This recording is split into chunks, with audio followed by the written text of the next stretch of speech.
Hello everyone, my name is Alicia from Alicia Isles and I hope you all are doing well. So today we are going to discuss a cue card that is describe a rule important at your school or work. आपको एक ऐसे rule के बारे में बताना है जो आपके स्कूल में या फिर आपके वर्क प्लेस पे काफ़ी ज़्यादा इम्पॉर्टेंट हो. इस पे आप काफ़ी आइडियाज़ ले सकते हो. लाइक स्कूल के अंदर यूनिफॉर्म पहनना काफ़ी कंपलसरी होता है, ये रूल है. मॉर्निंग असेंबली अटेंड करना, लंच के अंदर आप अपने लंच के रिगार्डिंग बोल सकते हो. फेस्टिवल्स के अंदर या कोई सेलिब्रेशंस के अंदर पार्टिसिपेट करना, कुछ भी रूल ले सकते हो. Okay, so first of all let's check the cues. Your first cue is what the rule is about, के रूल किसके बारे में है. Second, what happens when people break the rule, क्या होता है जब लोग इस रूल को तोड़ते हैं. लाइक आप इसमें पनिशमेंट के बारे में बता सकते हो कि जब कोई पर्सन इसको ब्रेक करता है तो उसको क्या पनिशमेंट, क्या पेनल्टी मिलती है. Third is why you think it is an important rule, और आपको क्यों लगता है कि ये रूल काफ़ी इम्पॉर्टेंट है. लाइक आपको इसकी इम्पॉर्टेंस के बारे में बताना है. And fourth, explain how you feel about the rule, और आपको इस रूल के बारे में कैसा फील होता है. लाइक आपको क्या लगता है कि ये रूल इम्पॉर्टेंट होना चाहिए, नहीं होना चाहिए. लाइक आप कंप्लीटली अपनी फीलिंग एक्सप्रेस कर सकते हो. Even if you think it is important than you can merge the content of third Q and fourth Q. ये दोनों सेम से ही है, थर्ड और फोर्थ वाले, तो आप इनका सेम ही कंटेंट बोल सकते हो. आपको सेपरेटली कुछ भी बोलने की ज़रूरत नहीं है. So let's discuss the content. You may start as rules and regulations play a paramount role in smooth running of society, कि सोसाइटी की स्मूथ रनिंग के लिए रूल्स एंड रेगुलेशंस काफ़ी इम्पॉर्टेंट रोल प्ले करते हैं. Without rules there would be complete chaos in the society, बिना rules के society में काफ़ी डिसऑर्डर हो जाएगा. लाइक सोसाइटी सही तरीके से नहीं चलेगी. Here I would like to shed some light on the mandatory rule of my school which is wearing school uniform. और अब मैं अपने स्कूल के मैंडेटरी रूल के बारे में बता रहा हूँ. इसमें आप अपने स्कूल का नेम भी ऐड ऑन कर सकते हैं.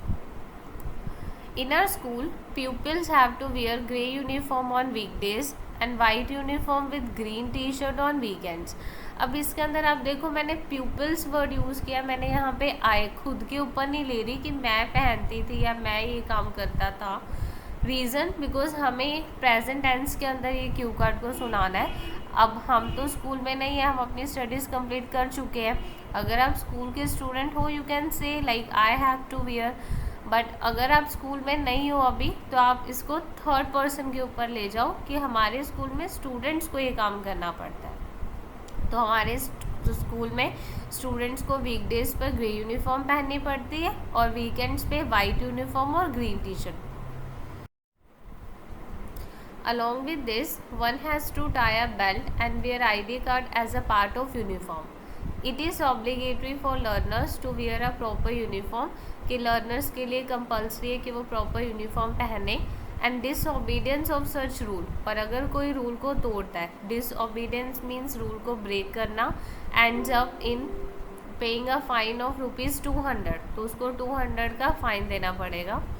However, if a student is found to violate the rule every now and then means frequently, कि अगर किसी स्टूडेंट को frequently इस रूल को ब्रेक करते हुए पाया गया, he would have been rusticated from school for a week, तो उसको एक हफ्ते के लिए स्कूल से रस्टिकेट कर दिया जाएगा. Thankfully, I had finished my studies and now no need to wear uniform. अब मैंने थोड़ा सा अपने ऊपर ले लिया कि थैंकफुली मैं अपनी स्टडी कंप्लीट कर चुकी हूँ और अब मुझे स्कूल में यूनिफॉर्म पहनने की कोई ज़रूरत नहीं है. I vividly remember that when I was a student of that school I never broke that rule owing to the fear of punishment, कि पनिशमेंट के डर की वजह से मैंने कभी भी ये रूल को नहीं तोड़ा है. However as I have grown up, अब जैसे कि मैं बड़ा हो चुका हूँ, I now realise that wearing uniform in school is compulsory. अब मुझे लगता है, रियलाइज़ होता है कि स्कूल में यूनिफॉर्म पहनना काफ़ी कंपल्सरी है. या आप यहाँ पे इसके जगह शुड बी यूज़ कर सकते हो कि होना चाहिए. As this assist in maintaining equality and discipline among student, because इससे स्टूडेंट्स के अंदर एक तो इक्वालिटी बनी रहती है और साथ में डिसिप्लिन भी बना रहता है। लाइक आप ये आंसर कर रहे हो कि आपको क्यों लगता है कि ये रूल जो है इम्पॉर्टेंट है। In addition to this uniforms maintain the identity of school. इसी के साथ यूनिफॉर्म्स जो है स्कूल के आइडेंटिटी को मेंटेन करने के लिए काफ़ी हेल्प करती है and hence it becomes easy to distinguish students of different school from each other. अलग अलग स्कूल्स के बच्चों को डिफ्रेंशिएट करना, पहचानना कि कौन सा बच्चा किस स्कूल से है, ये काफ़ी ईजी हो जाता है यूनिफॉर्म से। To sum up, rules are made to ensure smooth running in society, कि सोसाइटी सही तरीके से चलती रहे इसके लिए रूल्स बनाए जाते हैं। And we all must be law obedient citizens for the better functioning of society, और हम सभी को लो ओबीडियंट सिटीजन्स बनना चाहिए। लो ओबीडियंट सिटीजन्स मतलब जो लो को ओबे करते हैं, लो को फॉलो करते हैं। Okay guys, thank you. I hope you are going to like the content of this cue card, and don't forget to like and share this cue card.